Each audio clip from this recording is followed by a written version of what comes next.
This is David's big adventure. Whoa, cool it.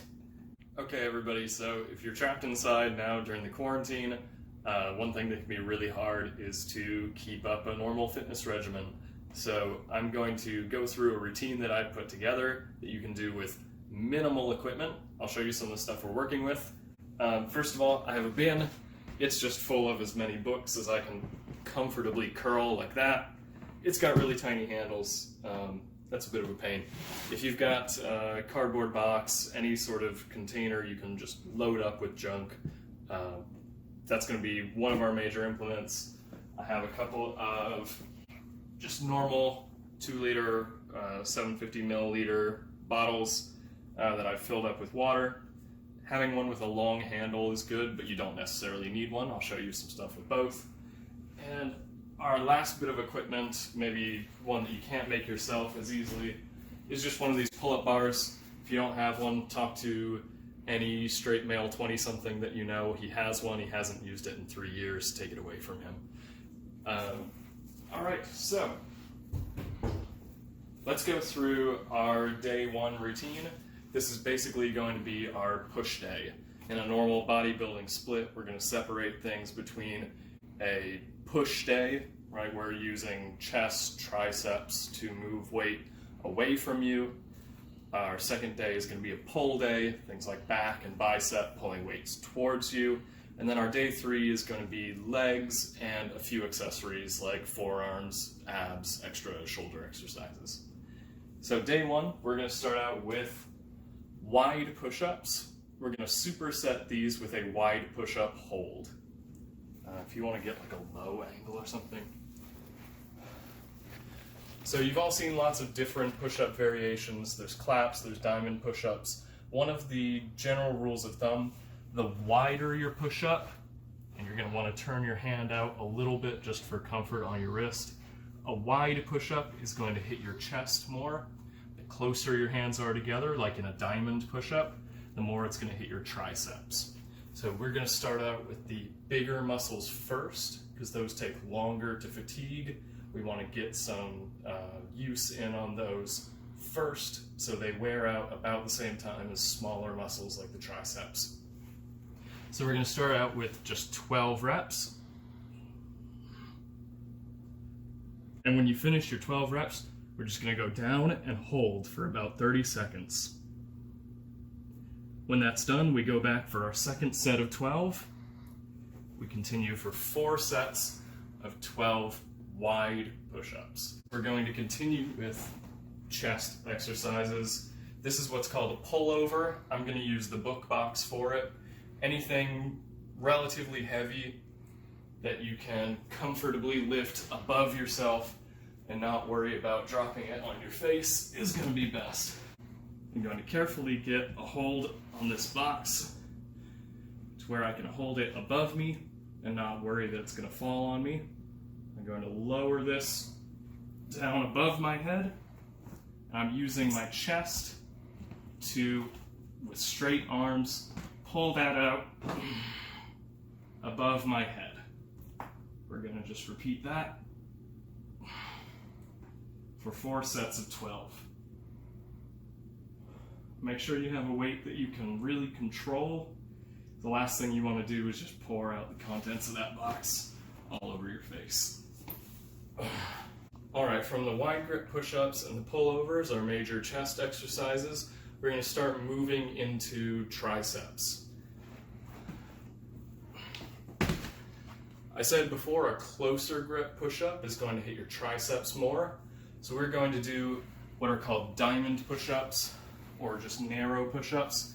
Put your hands as close together as you comfortably can. All right, they're called diamond push-ups because we make this diamond shape with our fingers. You're going to lower yourself until your chest rests on your hands and push back up. We're going to do that for 4 sets of 12. And next we're going to do another push-up variation. This one's called a dive bomber. The technique is a little bit more difficult, but done right, this is a really great exercise for shoulder health. So we're going to start with your hands shoulder width apart, feet shoulder width apart, and your butt up in the air. You're going to lower your head towards the ground, and then your chest, then your hips, and then go straight back up to the starting position. One way to think about it is as though you're going underneath a bar, one part of your body at a time. So at full speed, it should look like this. This is a slow and controlled exercise. It'll really hit all the different parts of your shoulder.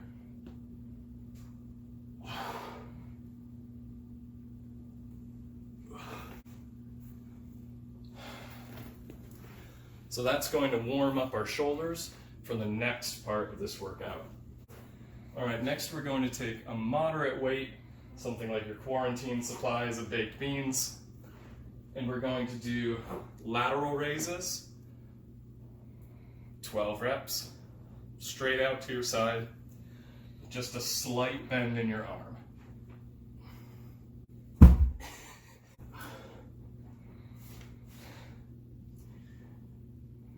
We're going to superset that, right? No breaks in between, with front raises.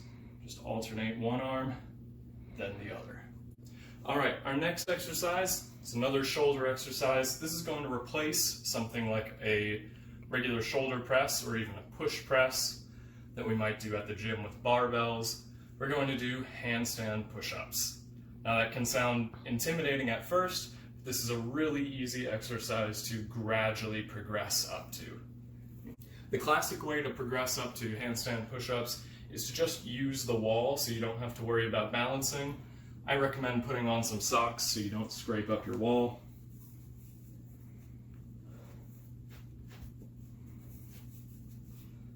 So we're just going to put our hands close to the wall and kick up into a handstand. You just slowly go down and back up.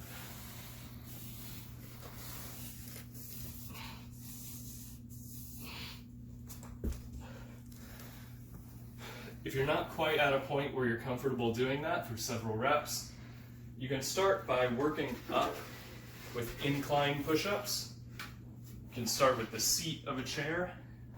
Just put your feet up.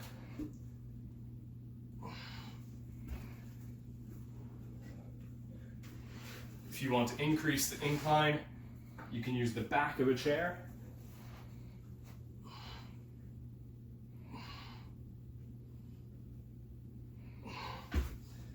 And work your way up to a handstand. The greater the incline, the more you're using your shoulders instead of your chest. Pushing down is using the strongest muscle here, your pec major. As you start to go up, you're engaging your pec minor and then your shoulders, right? Progressively smaller muscles. So the greater this incline, the more difficult the exercises get. We're going to continue our shoulder workout using the box again to do an upright row. So our goal here is to take the box from where our arms are straight up to the top of your chest. A few things to keep in mind form-wise. You want to keep your elbows high, higher than your hands throughout the whole exercise. Okay? So we're going to pull from straight arms up to your chin with your elbows high.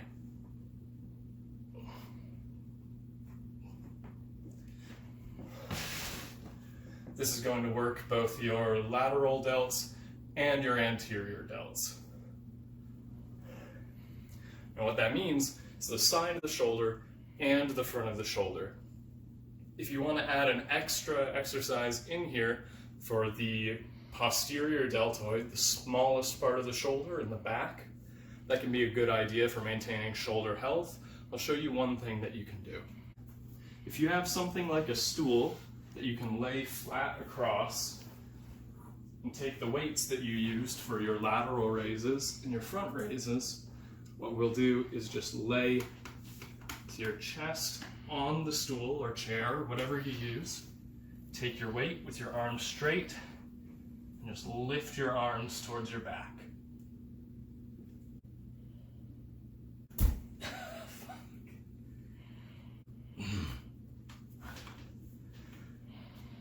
Just be careful not to overdo it. Your posterior delts are a small muscle. Working them slightly, especially for long sets with a low weight, is going to maintain your shoulder health, but pulling that is going to feel a lot worse than doing nothing at all. We're going to finish out our day one routine with some crunches. Your abs are one of the fastest healing muscles in your body, so we're actually going to do a little bit of work with them every day. So we're going to finish out with 5 sets of 25 crunches. What that is, we're just going to put your body in a comfortable position and raise your shoulders off the ground. A lot of you might be used to doing sit-ups, right? Going all the way to the top. Crunches can actually provide just as much exercise for your abs, and it's a lot better for your spine. So we're just going to raise both shoulder blades off the ground and back down. If that seems too easy for some of you who might have been doing sit-ups for a long time, just add an extra hold at the top. That goes for any of these exercises, just holding during the concentric motion is a great way to add difficulty without too much additional strain on your joints. All right, this is our second split. Day 2 is going to be our pull day. However, for our warm-up, we're going to revisit a couple of the exercises we did on day 1. If you're having any soreness in your arms in particular, just lightly working the same muscle groups, getting that blood flow going through those muscles is really going to help with your recovery and reducing any soreness you might have left over. So we'll just start off with a few sets of push-ups. I would say 4 sets of a number that's comfortable for you. You want to feel a little bit of that burn, but not too much. These aren't the muscles that we're hitting primarily today. We're just getting some blood flow through there to help with your recovery. So we'll do some standard push-ups with your hands shoulder width apart, and your body straight.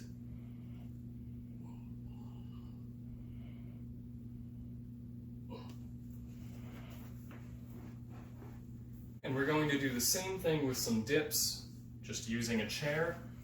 And put your hands on the side of the chair for a neutral grip.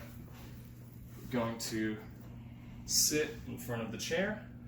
We're just going to lift up and all the way back down. 4 sets of just a comfortable number of reps until you feel just that slight burn in your triceps to help you recover from all the push-ups we did on day 1. Okay, now we're going to get into some of our pull day exercises. What we're hitting first is your upper back, the muscles around your shoulder blade, the rhomboids, as well as your lats. That's the muscle along your side that helps draw your shoulders down. Okay? So we're going to start with some wide grip pull-ups. Just going to set as wide as you can comfortably do on your pull-up bar. And just bring your chin up to the bar. And back down. We're going to shoot for 4 sets of 12 pull-ups. If you can't do that many, that's absolutely fine. Just do 4 sets of the most that you can do. If you're used to doing a lot of pull-ups, one way to make this harder, if you don't have a weight belt, would be just to go up slowly, stop at the top, go back down slowly.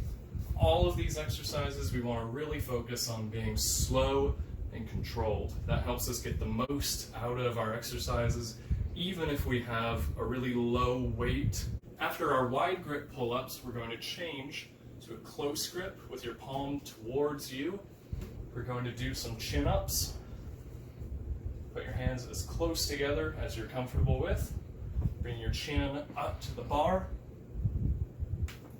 You really want to focus on bringing your shoulders back as you come up. We're going to do 5 sets of as many as you can do.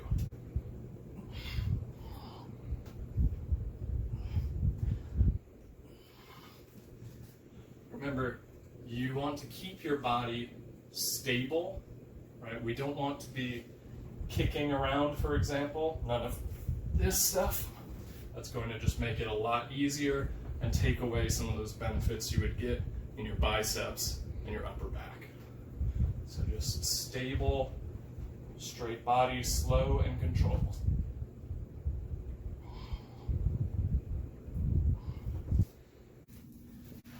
All right, we're going to continue working our lats using our book box again. Going to grab this. We're going to do bent over rows. So we want to, with our back straight, bend forward as close to parallel with the ground as you can comfortably. It can be hard to go all the way down when you're first starting. Just know that that's what we're shooting for. Grab this box. You're going to keep all the rest of your body in place and just bring this from the ground up to touching your torso and back down.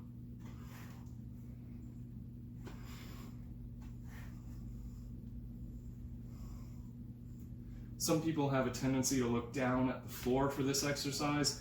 I find it feels a lot better on my back to just keep my eyes fixed on something straight ahead. Really focus on bringing your shoulders back as you draw up. All right, for our next exercise, we're going to keep the box. Make sure you've got a good grip on the side, and we're going to do some curls. This is the classic that you think of whenever you think of the strong man at the gym with a dumbbell in his hand, just bringing it straight up and back down to really build that bicep. If we don't have dumbbells, we're going to have to improvise. We can keep the essentials of the exercise the same. Keep your elbow in, pinned to your side. We're not going to just throw it with our whole body, right? That's a good way to injure your back and take all the benefits out of your biceps. We're just going to keep stable with a proud chest, looking straight ahead, curl that box up and back down.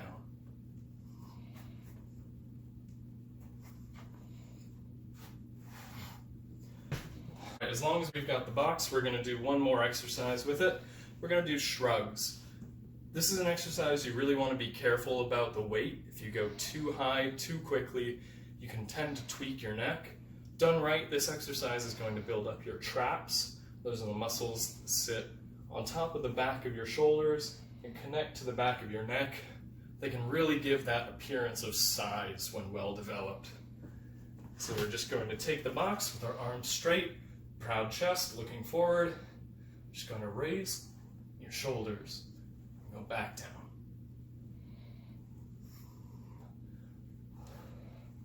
As our day 2 routine has been a little bit shorter so far than our day 1, we're going to use some of that extra energy to really hit our abs. Okay, we're going to start with a variation on the crunch. So we're going to lay flat on the ground and put your hands underneath your hips here. So it should be right around the small of your back. Going to stick your legs out straight. We're just going to lift up, bring your hips off the ground, and go slowly back down. Up, off the ground, back down.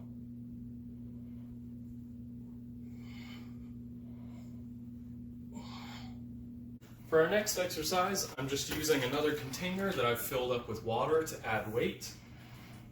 We're going to do a twist. So we're going to keep our feet just off the ground. We're going to hold our weight. We're just going to twist to one side, then the other. We're not doing this exercise for reps. We're actually going to do 4 sets of 30 seconds of this twist. Our last abs exercise is going to be our regular old plank. You're going to get down on your elbows and your toes. Just straighten your body. We're going to hold here for as long as you can. We'll take a 1-minute break in between and then do it one more time. That's the end of our day 2. Okay, everybody, this is our 3rd split. This is going to be our lower day as well as some forearm accessory exercises. So we're going to start off with a relatively easy warm-up. We're going to do our regular body weight squats. Right, so we're just bending our legs that are shoulder width apart till they're parallel with the ground, and we're going to come back up. There are lots of different variations. You can swing your arms with that rhythm. You can keep them out in front. My personal favorite is called the prisoner squat, where we just keep our hands behind our head It helps keep a straight back and a good posture for regular old body weight squats.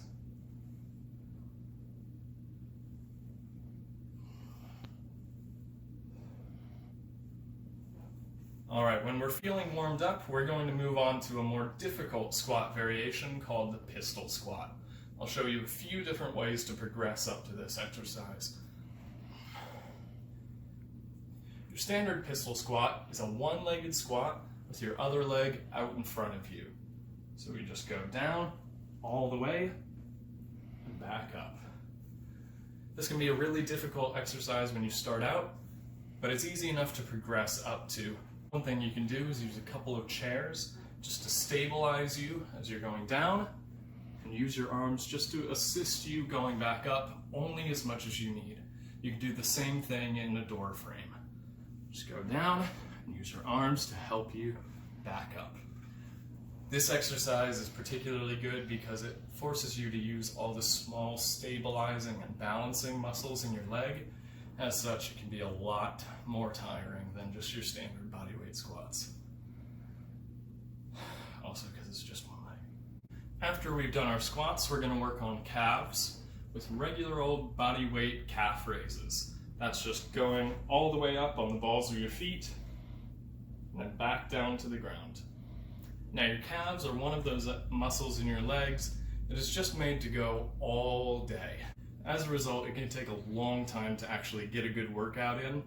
One easy way to increase resistance here is just to hold something heavy like our book box.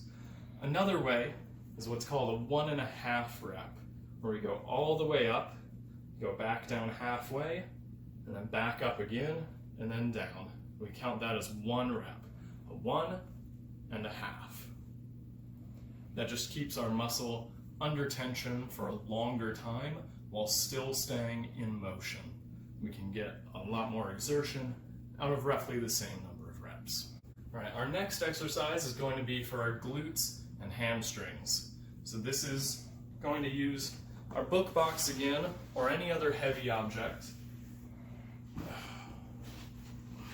We're going to lay down on the ground, put whatever weight you have on your hips, put your feet flat on the ground. I'm going to use my hands to stabilize this box, but I'm really trying not to lift at all with my arms. Instead, we're just going to push up with your hips and then back down.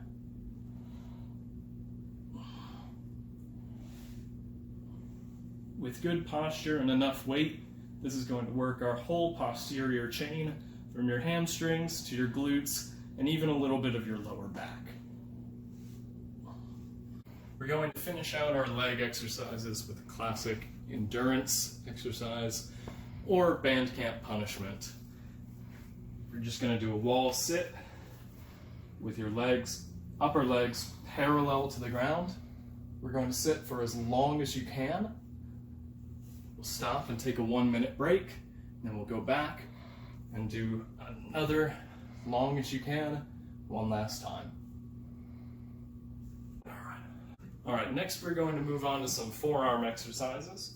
So we're going to get the bottles that we filled up with water. I really recommend keeping the bottles completely full just to keep that sloshing around from varying the amount of resistance you're dealing with. If you're not comfortable doing the number of reps that I've listed for each set, just reduce it down. Keeping a full bottle is going to keep our resistance more consistent. Our first standard forearm exercise is a forearm curl. So I'm grabbing this bottle right around the cap with my thumb and index finger. I'm going to lower it with my hand bent back. I'm going to bring this up until the bottle touches my forearm. Slow and controlled, all the way back down, all the way back up. We want to make sure we're using our full range of motion here. That way, on the eccentric motion, we're stretching out these flexors, and on the concentric motion, we're stretching out the extensors on the back of our hand. That way we're stretching at the same time that we're building muscle and not losing any mobility in our forearm. Our second forearm exercise is usually done with a barbell and weights where we'd be twisting the barbell back like this. We're going to use a regular 2-liter soda bottle. We're going to grab the bottle in the front and underneath like this. Just turn it back, grab it with our other hand, do the same thing. So we're just twisting the bottle back towards us. This is another exercise that we're doing for time instead of reps. So we're going to do 4 sets of 1 minute of bottle twists. Now those are our basic forearm exercises. I'm going to add in a few extra optional exercises if you're really serious about getting that Popeye physique. See, our forearms don't just bend forward and back. We actually have 6 major motions, right? Our flexion, extension, our radial deviation, right, going towards the radius bone on the thumb side of your arm, and our ulnar deviation, going towards the ulna on the pinky side of your forearm. And then we have pronation, turning your palm over, and supination, turning your palm up. So we have exercises to train those motions as well. For this, I'm going to use a bottle with a long neck so that I can grip onto that. For radial deviation, we're going to point the bottle at the ground, then bring it up as far as you can, slow and controlled. If you don't have anything heavy enough, this is a great place to use those 1.5 reps that we talked about earlier. 1.5. 1.5. To train ulnar deviation, we're going to do the same thing in reverse. Point the bottle at the ground, then bring it up until it touches your forearm.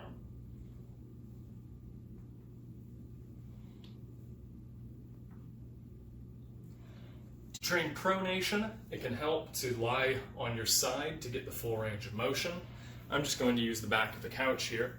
I can turn my shoulder onto the couch, and I'm just going to point the bottle at the ground, bring it slow and controlled up towards the ceiling. You can do this standing up too, or even bracing your arm. But as you can see, we have this point in the middle where we're not really getting any resistance. That's why I like to turn to the side, so we have gravity fighting against us for the whole rep. We can do the same thing in reverse for our supination. We're going to lie on our side, point the bottle at the ground, and bring it all the way up toward the ceiling. Really focus on slow and controlled and keeping your wrist straight. If we're bending back like that, we're losing a lot of the benefit of the exercise. All right, after we finish our forearm exercises, we're going to end out our workout with more crunches. All right, hands behind your head, just bringing your shoulder blades off the ground.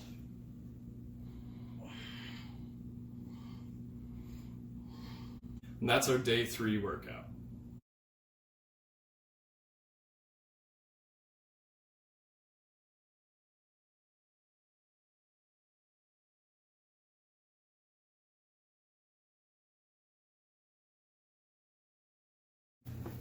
You ever see that, what's her name? Emily Osment movie? I don't know who that is. She's the fangirl from Hannah Montana. Never watched it. And she did a movie about she wrote a diary, and the diary got out, and all her high school peers read it. And there's a song, it's called "On the Outside Looking In" or something like that. That's the lyrics, at least. But it's been stuck in my head for like 12 years. Huh. And I don't know any of the things that you mentioned in that. well, that's why I'm here.